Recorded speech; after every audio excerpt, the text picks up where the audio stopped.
ಕಷ್ಟಪಟ್ಟು ಬೆವರು ಸುರಿಸಿ ಸಂಪಾದಿಸಿರುವಂತ ದುಡ್ಡನ್ನ ಕುಟುಂಬ, ಹೆಂಡತಿ, ದುಡ್ಡು, ಕಾಸು, ಓದು, ವಿದ್ಯಾಭ್ಯಾಸ, ಮಾತ್ರೆ ಖರ್ಚು ಎಲ್ಲದಕ್ಕೂ ಖರ್ಚು ಮಾಡಿರ್ತಾರೆ. ತನಗೋಸ್ಕರ ₹1 ಸರಿಯಾಗಿ ಖರ್ಚು ಮಾಡ್ಕೊಳ್ತಿರೋಂತ ಒಬ್ಬ ಗಂಡು ಕೂಡ ಅಮಾಯಕನೇ ತಾನೆ ಮೇಡಮ್.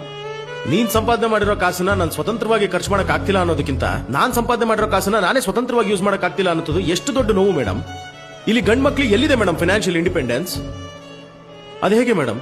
ಈ ನಾಡಲ್ಲಿ ಒಂದೇ ಕಾನೂನು ಅಲ್ವಾ? ಅದು ಹೇಗೆ ಹೆಣ್ಮಕ್ಳು ಸಂಪಾದನೆ ಮಾಡಿದಾಗ ಸಾಧನೆ ಆಗುತ್ತೆ, ಗಂಡ್ ಮಕ್ಳು ಸಂಪಾದನೆ ಮಾಡಿದಾಗ ಸಾಲ ಆಗುತ್ತಲ್ಲ ಮೇಡಮ್?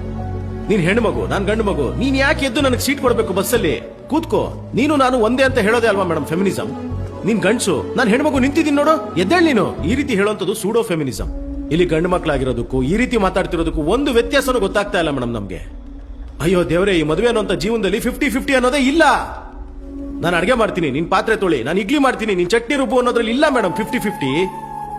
ಕೆಲವೊಮ್ಮೆ ಕೆಲವು ವಿಷಯದಲ್ಲಿ ನಾನ್ 70 ನೀನ್ 30 ಆಗ್ತೀಯಾ, ಇನ್ನು ಕೆಲವು ವಿಷಯಗಳಲ್ಲಿ ನೀನ್ 30 ನಾನ್ 70 ಆಗ್ತೀನಿ ಅನ್ನೋ ವಿಚಾರನ ಅರ್ಥ ಮಾಡ್ಕೊಂಡು ಅದನ್ನ ತಿಳ್ಕೊಂಡು ಬ್ಯಾಲೆನ್ಸ್ ಮಾಡ್ಕೊಂಡು ನಡೆಸೋ ಜೀವನನೇ ಮೇಡಮ್ 50-50.